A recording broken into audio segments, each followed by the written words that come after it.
I-December pa lang itibeta ng simbahan. In December 10, 2012, narik na ako. Gada hindi magpagani ako Santa Maria, Virgen Milagrosa di Baco. Ikas lang na nangit ko iti anak, welcome. Padre, iti dahil ko ikakanto nito ilawag, kahit mapagayawa na. Kasi tinangit ko, actually. So nga, di nagtutuloy yan. So nga, pati pagpanunong tayo. So nga, ako, Joey, if you still remember, during my first message, paman nga na was it in fourth, in Palasan, ito cathedral. Part of my message during my installation, I was speaking about the lady brought me here, di ako manawag, inawin at dito'y, the lady ako badok welcome me. Yet, ni ako badok, I recognized immediately had a Japanese teacher, kahit may pagpadamag lang ang kanya na nilagro ni ako badok, nung kasama na nakadamag dito probinsya ngayon. And at that time already, I began to say, I should be able to do something for Apo Bato. And so, at the very beginning, nagsasalunsod ako, nag-research ako. Kaya part of the research was, nag-utang ako course that it was already crowned. But it was a Episcopal Diocesan coronation. So after tedious research, ma-confirm ko that there was no pontifical coronation. And so I worked for the pontifical coronation. But already I had in mind, the objective was ultimately a minor basilica.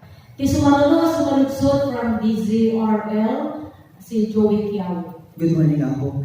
Anya ligitay preparasyon ti simbaan kan ti LGU tapno ti kasakit ligitay ito agbalin nga mapan bumisita kay ni Apo la Virgen Milagrosa ako ket ligitay nasaysaya ato iti nagsarag ti simbaan ket ti paragpisita ta iti LGU nga ayan na ako. Well, ano ang iti preparations? Of course, muna-muna ada iti physical preparation. So the simbahan and may sakay the physical preparation means ang tiramang ng simbahan masapulan ng linis. Actually, nadamang ko sakbay na may naprupanan ng basilica tayo nagipatulod magket ti Vatican ti kasla ko ba nag-CI na talaga dati nang kita na niyak mapaspasama. So the Vatican did not only rely on the paper that was submitted, nagipatulod na pa ti mang-ocular, mang-actual nga nang kita nang obserba no nasayat na tayo ti mapaspasama iti parokya ni St. John. Kaya napintas mo na iti masatay na iti nag-CI. Kaya may sakalag iti nadamang ko ng consideration was sa akong nabilis. So, the cleanliness of the area, the availability, number 2, the availability of sacrament. So, kapag natin may sa ngayon kamakam po may hindi na basilica tayo kasi na pintas na confessional box na airport so there is a confessional box, there is a consultation room damit pag-itukira at ikandera a place where the pilgrims get makapagkararag na so kapag dapat na parang napasama ka sa processions that are instituted. And so there is physical preparation, there is pastoral and spiritual preparation. Kaya napintas na iti pagyamanan tayo na iti iti bato, napintas na iti langin-langin, iti simbaan, iti LGU. So pag tinulungan dahil sa kapunan, The security can be addressed as well because we have to provide security for our people. Ngayon, lumapit ka sa akin already is a Italy jacket. It's already announcement, public announcement. At the same time, it is a Thanksgiving in Bato. Nevertheless, it's okay to disseminate the target elevation. The ceremony will take place on February 5, 2019. Nawis kaya ako, iti panagkakako in the parroquia ni St. John the Baptist into a minor basilica into February 5, 2019. On that occasion, gamin, adamat na may sagsagana kuma is nga blessing that ito nga side altars iti Bato. One side altar is dedicated to San Lorenzo Ruiz nga namartir in Japan in 1631 thereabouts. Okay,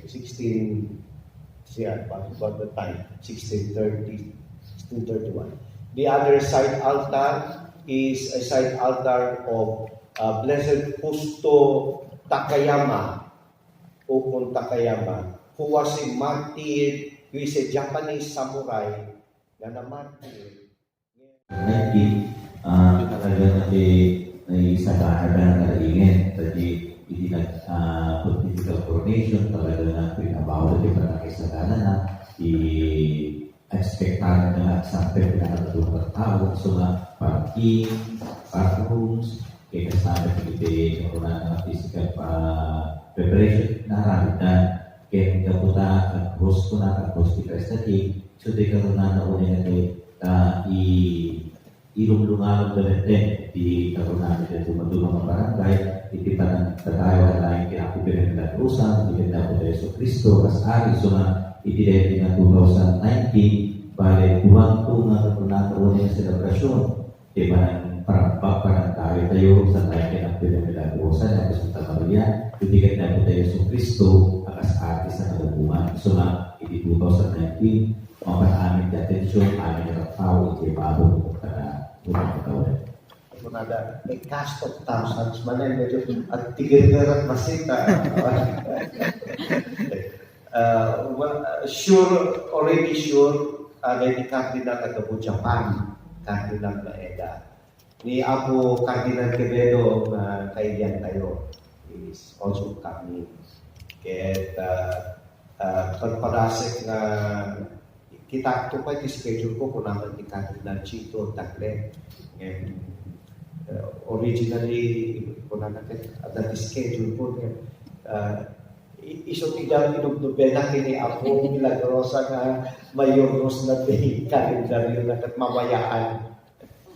So, and then, the CBCP President ni Archbishop Romulo Bagyes, nagkapuntod Davao.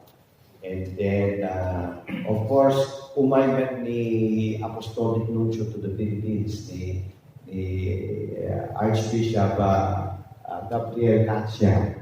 And of course, the Obispo, the Northern Luzon, and even the entire Philippines.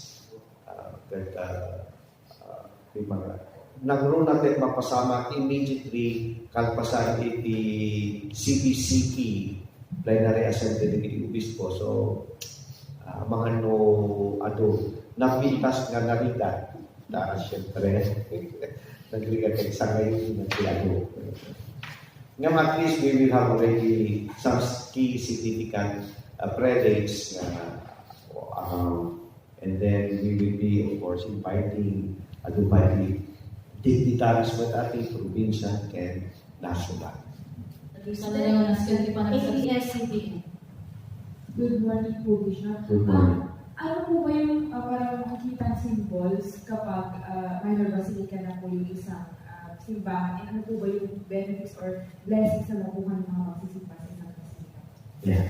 Okay. The main essence na is of a minor basilica. It is elevated. Not only is it now a parish church, not only is it a church of the diocese, it becomes a church of the universal church, a church of the world. Kapunta ang palinan nga, simbahan ni Santo Papa. And to signify that it is a church of the Holy Father, at that the insignia in Vatican. And so it bears the cross keys of the Pope and the tiara natin, crown. And then the canopy na that signifies the presence of the Holy Father. And then the naidumdumang na bell that will always announce the entry of the dignitary. From time to time, mabalimpay mangikabit iti tugaw dedicated to the Holy Father. Although it's not necessary, it's not obligatory. Hamad na rin na makapasyal ng Santo Papa. Yan medyo minor basilicas in other churches, especially in Italy, at that.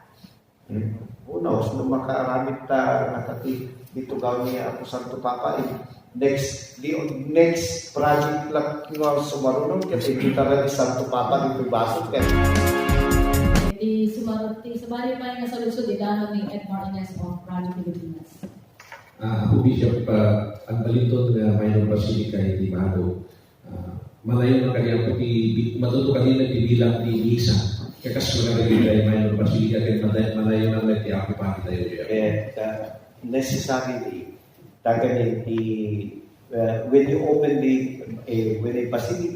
when a church becomes a basilica, tayo po na kang meron di parokyanos natin sa nagalagiti umili. No, di nagiti bumisita. Kaya nagiti bumisita, saan man amin nga adawit na kapali. So that is why I will have to provide more umaduan TV sa Itabato. So manay nunan. So ka po na actually inay sagana kung basik. Sud ka po na dati assistant na. Mani po din nagkoronasyon ng ikabila ko ti assistant paristrista. Makikita ko dati umado ti services iti parokya ni San Juan Bautista.